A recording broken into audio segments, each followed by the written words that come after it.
Howdy folks, and thanks for tuning in to what will be the last video in our little Channel Islands mini-series.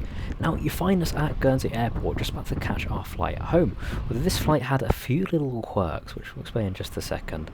Now, for us, being based in Leicester, East Midlands is our local airport, and we had originally booked with Aurigny Airlines, which is Guernsey's main airline, to fly from Guernsey to East Midlands. Perfect logical route for us.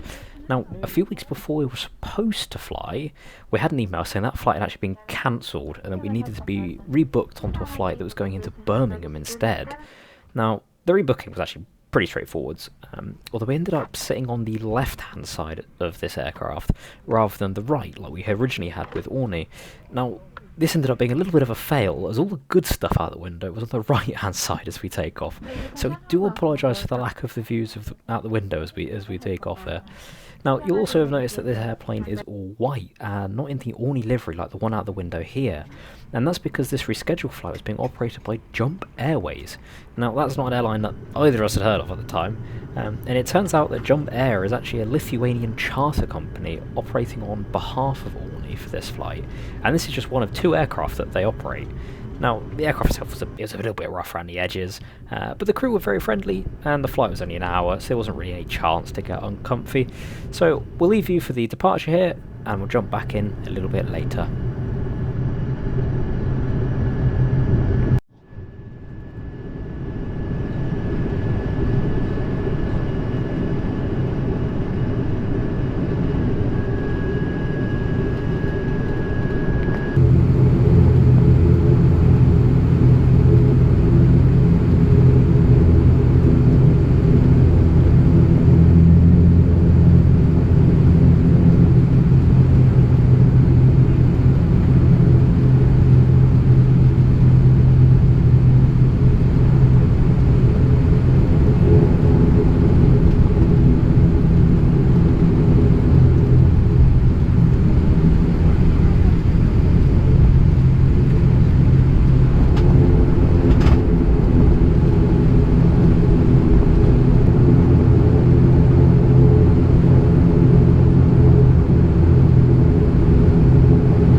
Even though it was Jump Air that was operating this flight, the head flight attendant was actually from Aurigny, and the in-flight magazine was also provided by Aurigny. It did have a good range of local news and events. It was quite thick as well for an in-flight magazine, and it did have your sort of standard food and drink menu. Now, it's not an extensive menu by any means. You're not going to be getting a 3-course meal on this flight, but the flight is only an hour long. You don't really have a chance for that sort of a big meal anyway. And realistically, nor does the crew actually have time to prepare that. At best, tea, coffee, a few snacks and sandwiches, and that's about it. Because as soon as you get up to height, you start descending for landing. So it's a pretty quick turnaround, a pretty quick service. But I must say, the crew did a fantastic job of it. So props to them.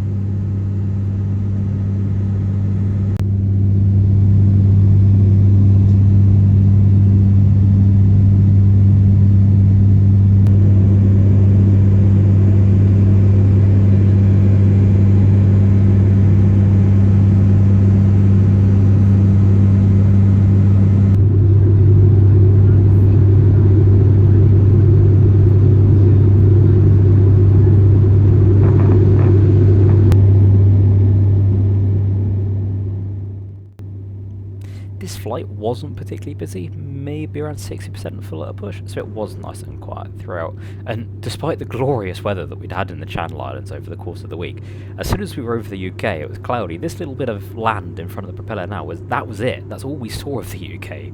Otherwise, it was entirely carpeted with cloud. In fact, as soon as we landed in Birmingham, we were greeted by rain. Like, as soon as we landed, it was raining. So it was quite a snap back to reality from the holiday. The runway was actually really quite greasy from that rain. The landing was particularly sketchy. It sort of threw everyone about a bit. It wasn't particularly fun. It was a little bit hairy for our liking. For you guys, though, the GoPro has entirely stabilised it, so you're not even going to notice it. So count yourselves lucky and think of it as buttery landing. But I can assure you, in person, it was quite sketchy. Anyway, thanks for coming to the Channel Islands with us. We hope you enjoyed it, and we'll catch you very, very soon.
of 11 coaches.